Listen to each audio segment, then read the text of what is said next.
You want something to drink in case you start coughing? I have something to drink. Okay. I mean, we're not on yet. Okay, so it's Saturday the 4th of July, Independence Day for some. It's the Grouchy. Of course, so it is. Hi there, and happy Independence Day to our American friends. That's Kate Copstick. There appears to be buffalo sound outside. No, what you'll find, that is the plumbing. Ah. John's just gone for a prophylactic pee before starting this podcast here in the Biashara Emporium, and that is the noise of a flushed toilet. But they probably can't hear it because Apple doesn't do flush toilets. Background noise as well. There's the kind of a hum noise in the background, which is the sound of a flushed toilet in the Biashara Emporium, because he's just gone and lost a cup of tea. Anyway, this is the Grouchy Club podcast. Weekly it is, although you're actually going to Kenya tomorrow morning at 4 o'clock in the morning or something. So it's horrific. And I've got two changes. Normally I go, I used to go with Virgin. They're so wonderful. And they were lovely and not expensive and direct. And then they weren't making enough money because they were so lovely. And really the only people that go directly are British Airways, who are not lovely at all in any way whatsoever, and are currently charging, the last time I looked, £1,264 return to Nairobi from London, which I can't afford. So having rootled around online for a bit, I found Brussels Airlines. I change in Brussels, and I change in Bujumbura. Where's that? Burundi. Gesundheit. I'm just hoping that they're not having some kind of civil war or something at the moment, because I changed both of there, and I fly out at 6:50, which means I've got to be there at 4:50. Brussels Airlines website is experiencing something of a glitch, and I was told to check in at the airport tomorrow morning. Just try and get there a little bit early. Earlier than 4:50. I'm not happy. You're never happy. This is your reputation. Well, I'm not well. Why are you not well? I've got lupus. You said it's you not nice. It's all flaring up. Said, that's why I've got to wear sun hats, because I can't go out in the sun now or my face explodes. There is this rumour, though, it is to do with your vampiric tendencies. Well, and that. Yes, but it's all going a bit horribly wrong on the lupus front. But thanks to the marvellous Mel Moon, I am all painkillered up for my trip to Kenya. I'm saying no more than that. Actually, given that you are, how are you going for, 2 weeks? No, I'm going out tomorrow, which is Sunday. Well, today, we're recording on Saturday, so Sunday the 5th till Wednesday the 15th, 10 days. But that's an awful lot of tablets to have to take with your conditions, plural. Correct. Oh, I've got a separate bag for all my whatnots in medication, because I'm on, I take 6 different tablets in the morning and 6 at night, and then painkillers in between if it all goes horribly wrong. So that's 12 different tablets daily? Yeah, well, 6 different ones, 2 of each. 6 twice. Pay attention, John. And then painkillers if it all goes wrong in between. And what happens if you go out in the sunlight? Oh, well, as of last week, it just happened last week, it's like the lupus has kicked itself up a notch.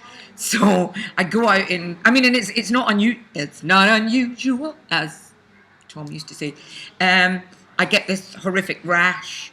It's called a butterfly rash, but it looks nothing like a butterfly. And in my face just kind of explodes and puffs right up, and I can't see. Yes, it's all a bit hideous.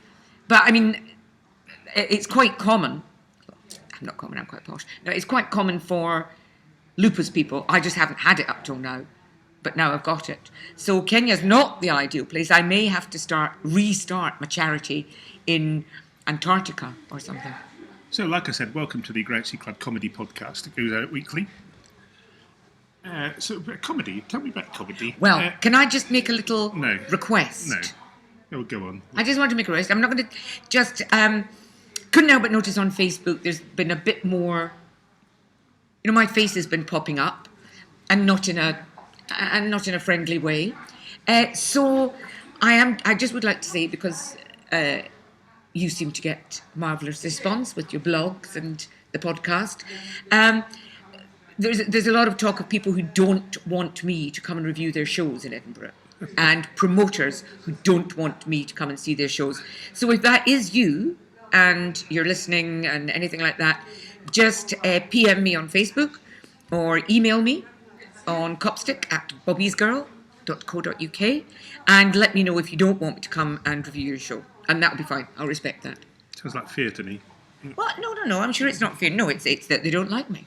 So that's fine. I don't want to go. I mean, there's how many comedy shows are there, John? This is information you should have at your fingertips. Is it 3,000 or something? I don't know. It must be something like that. Yeah, So it's not that there's not a lot for me to see, but just in case I go galloping in of a sweat-drenched evening at 10 o'clock with my Bic and pad in hand where I'm not wanted, then fine, just let me know and I won't come. Something like product placement, that bit. Can you put a more expensive product in there? No. Anyway, so Edinburgh Fringe is coming up soon. It's, God knows, April, not even April. No, it's August the 6th or something. As far as I know, from people who have been asking me to come and see their shows, the first shows are on the 5th, which is the Wednesday. I really like that first week. I think it's fantastic. And I think because everybody's fresh, you know, there's no... It's not all gone horribly wrong for anybody. Everybody's fresh. Everybody's hopeful. Everybody still has their liver in full working order.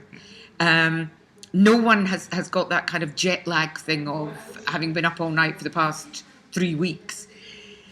And everybody's still enthusiastic, like me, like reviewers, for example. And it irritates me. It annoys me sometimes, but it also it kind of interests me that more PRs and people don't understand the worth of saying, yep, come on the 5th, come on the 6th. Because immediately you go, well, that's good, that's great, this act has confidence, this person obviously has worked enough on their... Who was it? I know. There was a lovely guy here the other night. His name's Omar Hamdi. And absolutely charming boy, although in the grip of the most appalling dose of acne that I've ever seen on a 20-something. It's quite because he came in to do a show here at Mama B's, but nobody turned up. So we had plenty of time to chat. But when he came in, he was munching on some kind of a snack bar. And our volunteer, Suad, who is not enjoying life at the moment because she can't have coffee or anything during the day because she's fasting, it's Ramadan, she immediately went, "You're not fasting." And Omar said, "Yeah, well, I'm ill." I was like, "Yeah, right, you're ill." And what? And he went, "I've got acne." And then you look a bit closer, it's because he hasn't been able to shave, so it's quite. But there's pustules, there's big lumps. He's on antibiotics and bristles, but mainly pus and pustules and lumps. Anyway, he's on the antibiotics. That's not the important thing. The important thing is he said that he was kind of expecting small or no audience because that's what's happening nowadays. And he has actually booked 19 previews between now and Edinburgh, knowing that more than half of them will just not happen. But he said he's doing that. He'll be ready to go. So please, will I come and see him on the 5th? So I'm going to. And I think that's terrific. And I don't understand why people don't understand the worth of getting reviews and reviewers in early. You're ahead of the pack, and unless you think, well, I'm a bit shit and my show isn't ready, in which case, fuck you, get people in while they're still excited about seeing comedy, and not at the end of the second week when it's like, oh my god. I want to see him because of his acne now. I'll just go and see his face out of tell with what he says. Yeah. Well, hopefully by Edinburgh, I mean, the antibiotics are already kicking in. So hopefully he'll be fine. The pus will have cleared up and he'll have had a shave. He could build it up, couldn't he? The sort of acne empire. I mean, he says it's getting to the stage where he's having to do a bit about it in the act.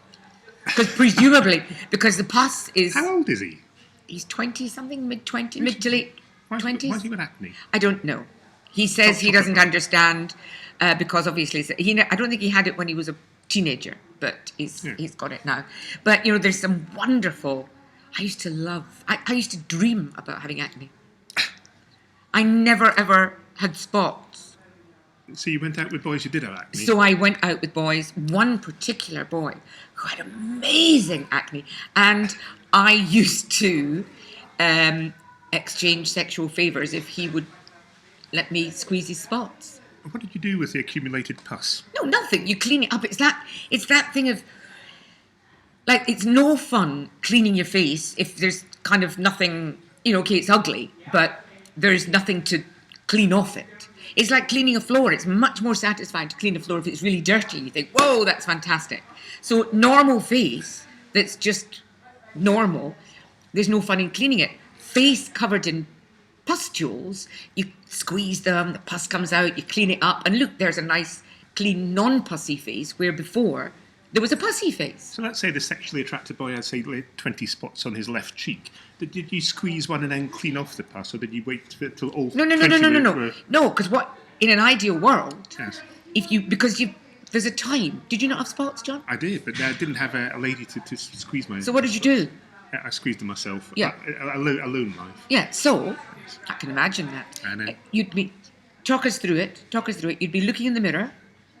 Look in the mirror, I thought, that's horrible. I wouldn't have anything to do with that. And I don't know if I did squeeze them. I don't know what I did with them.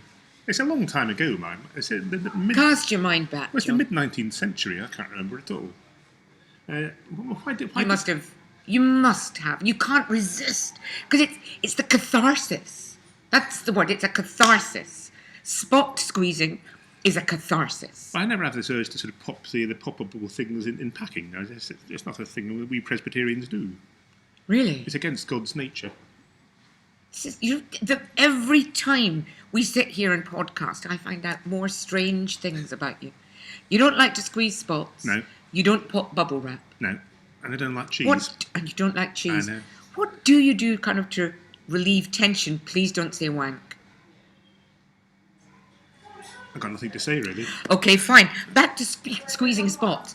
If you get the spot at the right point in its spotty little life, when you squeeze it, the pus is projectile.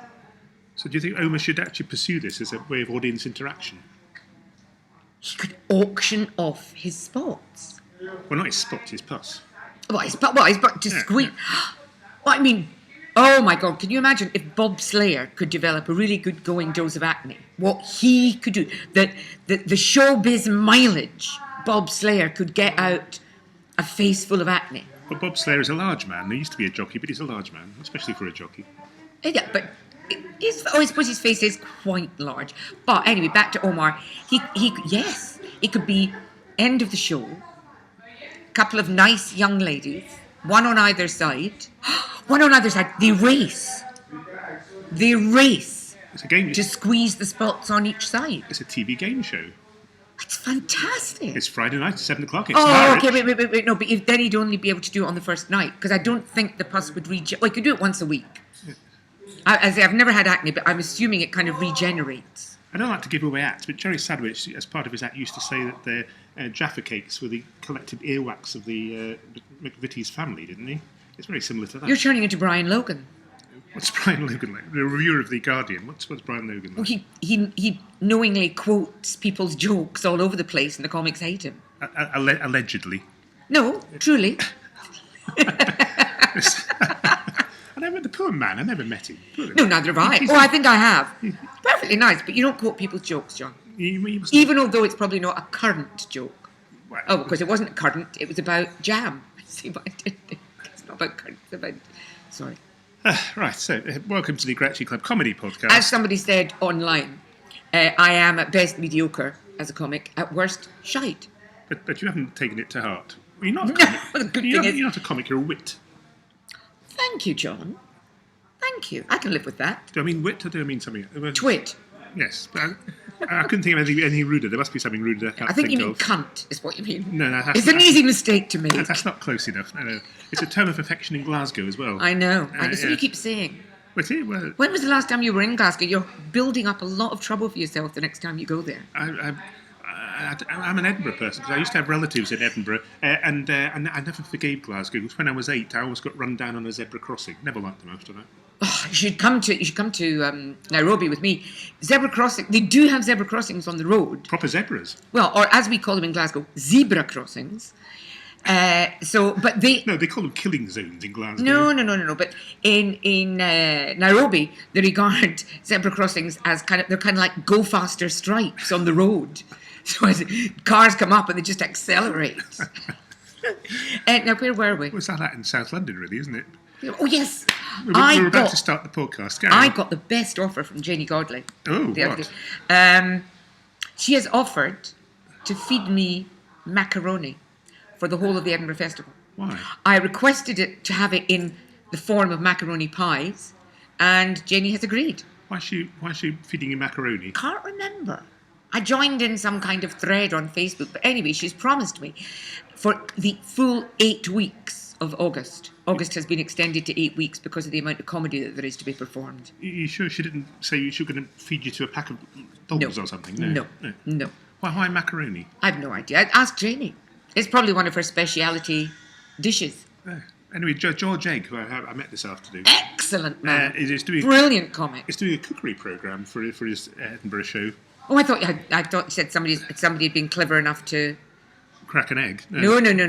Commission him for TV. But yes, can't wait to see that. No, I'll be seeing it. I think it's going to be brilliant. Terribly exciting, and it's his first ever Edinburgh.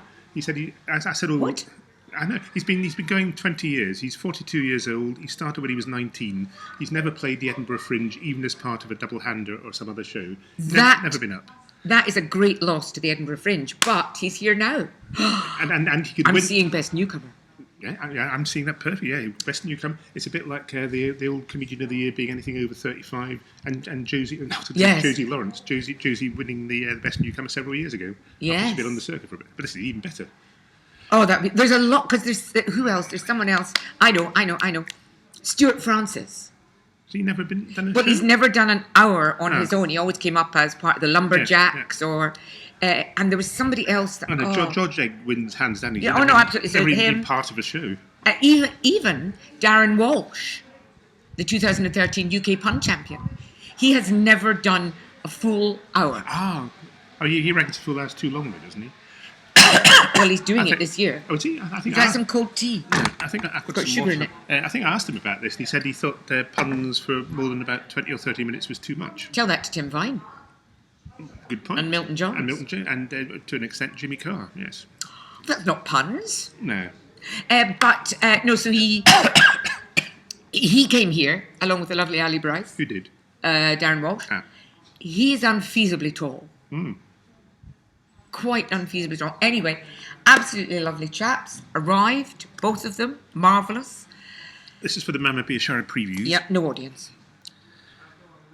You're not doing well on the audience. No, here, we're are not. you? We're doing terrible. But it has to be said. We're doing terribly. But has to be said because you said very clearly you weren't going to publicise the shows, that the acts had to publicise their own shows. No, we're publicising. We're on Facebook. I've learned how to make an event. Whoa. Well, on Facebook. Obviously, I've failed miserably to learn how to make an event. Otherwise, I would have got audiences here. In fact, Doug Siegel, mind reader of this parish, was saying somewhere on Facebook, which I rarely read, but in this case I did do, something about how he treats being a comedian as a profession, and most people don't. So when he goes up to the Edinburgh Fringe, he flyers for 5 hours, and he tries to get on every other show, whereas most people... Yes, that's true. Just don't do 8 hours work a day. It's what we were saying in a previous podcast, that a lot of comics, and it's the stand-ups. It's not... I don't know how else to phrase this. It's not people with skills. I mean, it's not the special acts other, it's the stand-ups who seem to believe that they are owed, that the world owes them an audience and owes them at least a couple of critics and owes them a certain number of stars and owes them, no sound spill and a rollicking... It's not like that. It really isn't. And especially not now in Edinburgh. Yeah. It's difficult to get an audience, which is why it's a great thing to start early, hit the ground running, get in a few reviewers, don't turn into a complete fucking pansy about, oh no, I don't think the show, it won't be run in until the 14th. You need to grab Edinburgh by the bollocks as early as possible, because very soon everybody's hands will be on Edinburgh's bollocks and you won't even have one pube down there to get hold of. I mean, Did you like that metaphor? I was a bit short, but lots of bollocks in there, I felt. Yeah. Can't have too many. No. Well, I can. A lot of people, a lot of non-performers say that stand-ups have it easy because they only go on and do 20 minutes or half an hour or whatever. in one day and probably only work 2 days a week. And I always say, oh, no, there's lots of work in there, lots of writing, lots of experience, lots of work. Maybe, if they're good. And I think maybe I'm wrong. Maybe I'm just lazy bastards. Well, I think, they do, it's so hard. No. Your show's 50 minutes. You're talking. If you're good, if you're good at all, you'll get applause and laughter and you get money. Which is on which you don't pay tax. Now, allegedly. When was the last time somebody applauded a nurse? Or, somebody, like, I was brought up working in my dad's greengrocer's shop. So even if you're the best shop assistant in the world and you're really helpful and you carry a woman's bags out to the car for her, you don't get applause. You don't get a tip. You don't get, you don't get people coming up going, "You're fantastic. That was really great. I must bring my granny to shop here." But, comedians are constantly wanting patted on the back and told that they're fabulous, at this point, especially the ones that aren't. At this point, a Lewis Schaefer joke comes to mind, but of course I wouldn't tell other people's jokes, but it involves their Superman. Go on, tell it. It's only Lewis Schaefer. No, I can't do it. He'll probably have made it up as he goes along and he'll never say it again. Well, no, if I say it now, was it? No, he goes, I obviously can't tell jokes, but he goes on about how, thank you very much for the applause. It's the only job in the world where you get applauded just for walking across a stage. Christopher Reeve only wanted that too. Something similar to that. Really? Yes. Lewis, not one of your better ones. No, it's the way I tell him. Yeah, it probably is. Yeah. Sorry, what were you saying? I was going to say, you're going to go home early tonight because you're feeling a bit off and you have to get up at some ludicrous hour in the morning to go to the airport. 4 o'clock in the morning. And I was suggesting perhaps I should end the show. We're having an Italian show tonight. End the show by Luca Copani and Romina. Boom. I was suggesting I could end the show by actually telling a joke, and this would clear the room quite quickly. Absolutely, fantastic. And John is available for hire if any, Free Fringe or any fringe promoters or indeed venue owners are worried about their acts not making the turnaround. If an act in any venue looks like it's overrunning or their audience is refusing to leave, then they can contact me. I will hire you John's services. We'll send him in with a couple of anecdotes about the old days and a joke. Audience out. I tell you, I've been to North Korea. Really? I thought you'd been twice. Yeah, I was twice, yes. I have some very interesting stories about that. And the good old days in the 1980s in their ITV. She's left now. She's just shitting in the corner. This is no good at all. That's how well it works. That's how well. Sometimes, and in the the manner of Pavlov's dogs, soon just the mere sight of John in a street will empty all the venues in that street. I did Russian at school. Pavlov, did his wife invent Pavlova? Surely he must have done. The Russian language, the way Russian names work. Anyway, there you go.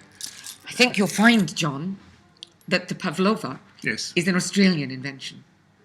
But it was named after Mrs. Pavlova, whatever she was called. No, it was singer. named after Anna Pavlova. Yes. Yeah, she was a Pavlova. woman. She was a woman. Yes, Pavlova. But she was a... Isn't the stress always on the second syllable? Pavlova. Well, you've been to Korea, you should know. Brezhnev. Putin. She was a ballerina. Oh, was she? I thought she was an opera singer. You're thinking of Peach Melba, which was named for Dame Nellie Melba, who was also an Australian and who was an opera singer. Isn't this fascinating? The Wikipedia of comedy, that's what she is. What's that clicking noise I hear? Oh, it's people switching off. Well, they are going to switch off. We're going to end fairly soon because you have to go to bed and get up. It's less than 12 hours. I'm perking up now. I know. Don't. I mean, I can't remember the last time. Well, I think Luca and Romina are going to be great. The shows are going to be fantastic. And then you're going to get up to do your joke. Everyone will leave. I'm going to book myself a taxi to avoid the rush. And but then I'm going to have 4 hours sleep. And then, because there's 2 stops on the plane, I can't even do my usual thing, which is get in, shoes off, sleep. Because I've got to get off in Brussels. Sorry to interrupt. I've never asked, I don't know why, but in the old days when you have to put your profession on your passport, what did you have on your passport, being a hyphenate? Could you remember the old days? I think I put actress. When you did the Grand Tour. Yes, I had actress. Well, I think probably my My very first, the first passport when I went gadding about, I would have put student, because Well, when you started this, did they have passports, or was it just a letter from the Foreign Secretary? my face was my passport. Indeed. I would just go, oh, it's you, cunt, get off. Stamped on in many a country. Absolutely. Yes. But yeah, it would have been student, and then the next one would have been actress. What would you put on now? Christ. Oh, not Christ, obviously. No, because I'm self-evidently not. Virgin Mary? No. Because No. when I go into Kenya, you've got to put your profession. So I just put charity worker. I have to point out, I know someone who in the last few months has been the length of Africa. She started in South Africa and ended up in old places of Beirut. She went Crikey. by land. And after a while, she just gave up filling in the forms correctly. She just put in like chicken sex there. Yeah. No one ever queried it No. at all. She put in false names at certain points. No one ever queried it at all. It just went in a pile. Yes. Oh, the only thing you've got to be, if you look important or if you look rich, what you've got to worry about is, because they say, who are you planning to visit? And sometimes if the people feel nasty, they'll go and say, right, oh yeah, so-and-so came to visit you. What did she leave you? So everybody always says to me, please don't put my name on the form, don't put my name on the form. So who do you go to visit in Kenya? I can't possibly reveal that. Oh, sorry, okay. But it's an individual as opposed to Mama Biashara. Oh, well, it's all the Mama Biashara, because we have various Mama Biashara peeps all over the place. Felista, Doris, Purity, Fatuma, Jane, and Awendo. So, You're just grassing them up, aren't you? oh yeah, but no second names. No. And they'll deny it if you see them. I don't know why it's ironic. It is vaguely ironic. They've got no second names and you don't like having a first name, but there you go. Is that ironic? No, it probably isn't, but it could probably be a song. I think you're misusing the concept of irony there, John. Where's that? There is that song. Which for the buzzworth of Comedy. Alternative comedy, yeah. But I think we've probably run out of things here, because I'm getting exhausted. I don't know why. Well, you're sitting in a draft. I can't think of anything to reply to that. Okay, so this is going to be the end of everything, because you may never come back from Kenya. I know, it's tricky out there just now. Well, what are you doing next week? I don't. Now you see, I've got to flag this up. I'm going to be in Edinburgh. I'm going to be in Edinburgh. I'm going to be in Kenya. Well, we're going to attempt. I guess we're going to attempt to talk to each other by Skype, but without pictures, because it slows down the process. But if who's going to be me if we can't Skype, John? I shall have to figure out something like on about Thursday and see who's available. If anyone would like to audition for the part of me, then you can contact John. Just basically be unreasonable, useless, not that I'm bitter about these comments, crap, rape apologising cunt. And you've got the part. Never read Facebook, that's what I say. Never ever read Facebook. I'm not worried. No, but if you want to audition for the part of me, you don't need to do the Scottish accent. Not everybody can manage it, and a bad Scottish accent is worse than no Scottish accent. But yes, contact John. You too could fill the Copstick flip-flops. No, they're Irish. What?